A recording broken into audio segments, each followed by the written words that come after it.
Everyone. आज हम हमारी कक्षा 8 की रुचिरा पुस्तक का चैप्टर एकादशः सावित्रीबाई फुले, इसका अभ्यास कार्य जो हमने 1, 2 और 3 पूरा किया, अब बचा है अभ्यास कार्य 4th, 5th, 6th, 7th। तो हम कंटिन्यू करने जा रहे हैं अभ्यास कार्य 4 से। यथा निर्देशम उत्तरत, निर्देशानुसार उत्तर दीजिए, यानी जैसा कहा जाए उसके अनुसार हमें उत्तर देना है। प्रत्येक प्रश्न में अलग अलग निर्देश दिया गया है। क इदं चित्रम पाठशालायाः वर्तते, यह चित्र पाठशाला का है। अत्र वर्तते, यहाँ वर्तते, ये वर्तते दिया गया है। इति क्रियापदस्य, यह क्रियापद है। कर्ता कर्तृपदम किम, कर्तापद क्या है?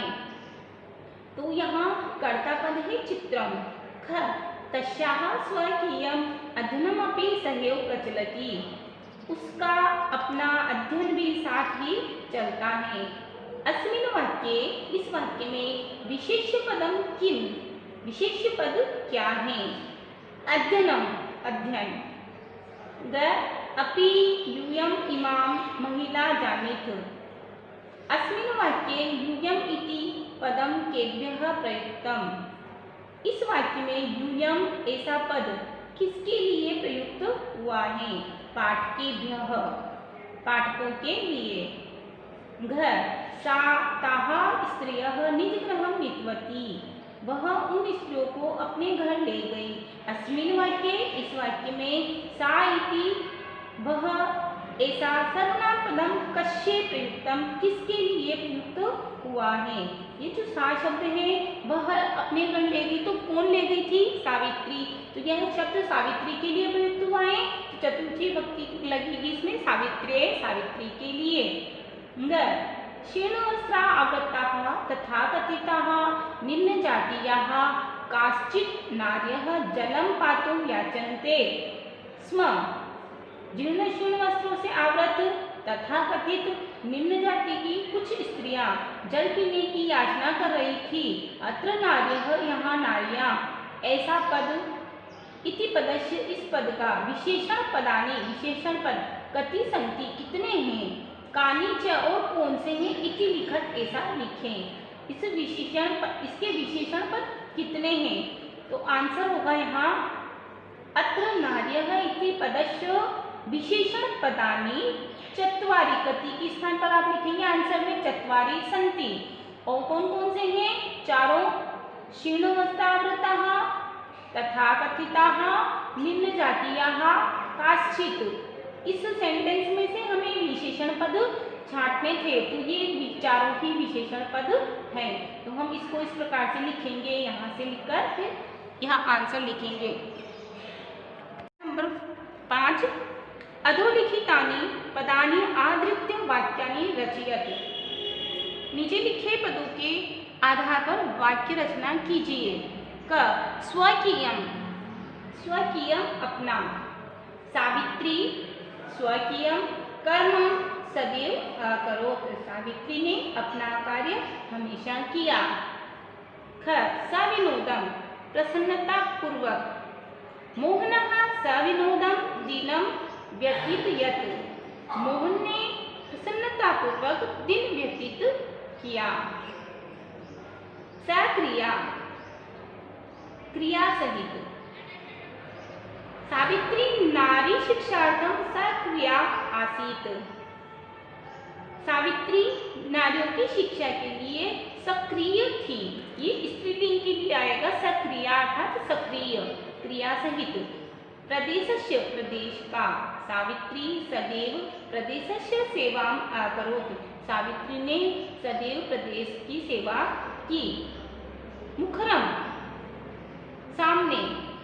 सावित्री अत्याचारस्य मुखरम विरोधम अकरोत्, विरोधम विरोध किया।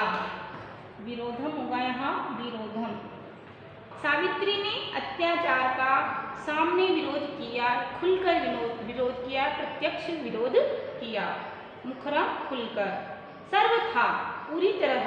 नारी शिक्षार्थम सर्वदा समर्पिता आसीत। सर्वथा पूरी तरह, सर्वथा। एक्सरसाइज 6 अ का क ऊपरी।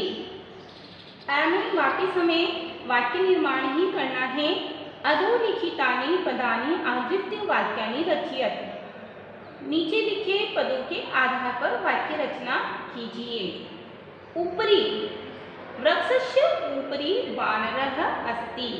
ऊपरी का अर्थ है ऊपर, वृक्ष के ऊपर बंदर हैं।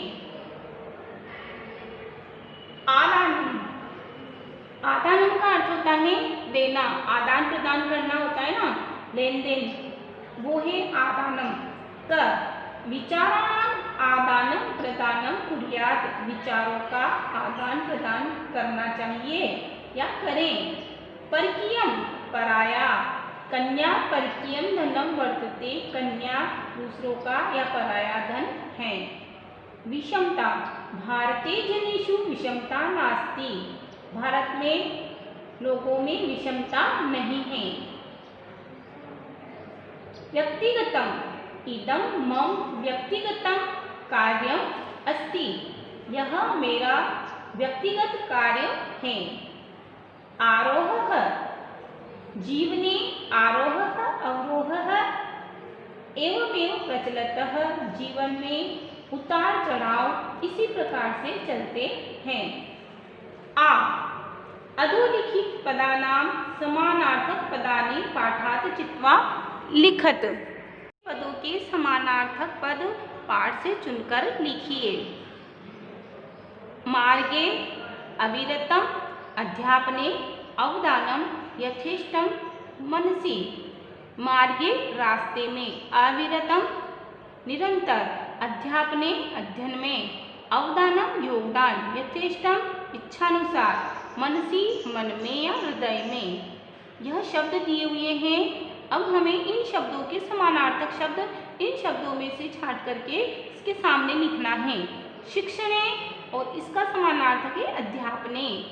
पथि, मार्गे, हृदय, मनसी, इच्छानुसारम, यथेष्टम, योगदानम, अवदानम, निरंतरम, अविरतम। यह थे इनके समानार्थक शब्द।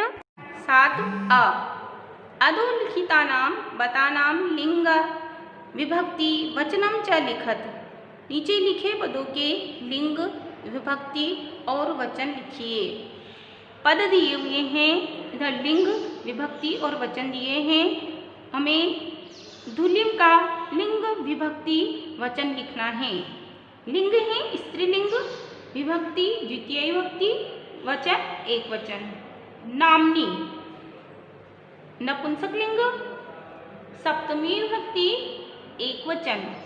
अपरः पुल्लिंग, प्रथमा विभक्ति एक वचन।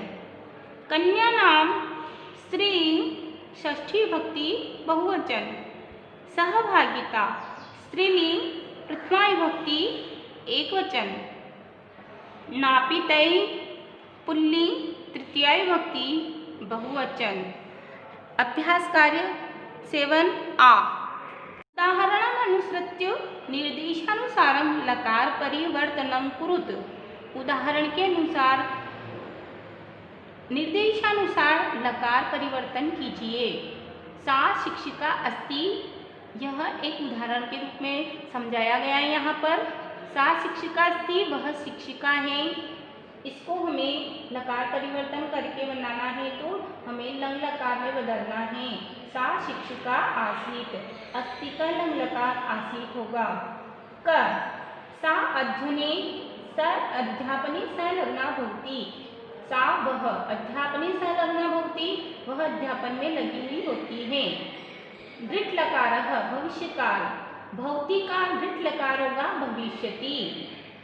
हमें आगे का सेंटेंस पूरा वैसा ही लिखना है, सिर्फ हमें क्रिया बदलनी है। तो सा अध्यापने संलग्ना भविष्यति। ख सः 13 वर्ष कल्पः अस्ति, अस्ति का लंग लकार बनेगा आसीत। वाक्य होगा सः 13 वर्ष कल्पः आसीत। ग महिलाः तडागात जलम नयन्ति, महिलाएं तालाब से जल ले जाती हैं। लोट लकार में नयन्ति का लोट लकार होगा नयन्तु, महिलाः तडागात जलम नयन्तु। घ वयं प्रतिदिनं पाठं पठामः, विधिलिंग लकार हम सब प्रतिदिन पाठ पढ़ते हैं। वयं प्रतिदिनं पाठं पठामः का विधिलिंग बनेगा पठेम, पठेम हम सब प्रतिदिन पाठ, हमें प्रतिदिन पाठ पढ़ना चाहिए। विधिलिंग लकार जहाँ होता है उसका अर्थ चाहिए निकलता है। दृढ़ लकारः यूयं किं विद्यालयं गच्छत, यूयं किं विद्यालयं गमिष्यत, दृढ़ लकार गच्छत का बनेगा गमिष्यत। ते बालकाः विद्यालयात् गृहं गच्छन्ति, वे बालक विद्यालय से घर जाते हैं। लंग लकार ते बालकाः विद्यालयात् गृहं अगच्छन्, सिर्फ हमें क्रिया ही बदलना होती है, इसलिए हमने सबकी क्रिया चेंज की है। तो छात्रों आप यह बात याद रखें और आप भी अभ्यास करें धातु रूपों का, ताकि आप भी लकार परिवर्तन बिना याद किए कर सकते हैं। तो आप इस पाठ का अच्छी तरह अध्ययन करें। धन्यवाद।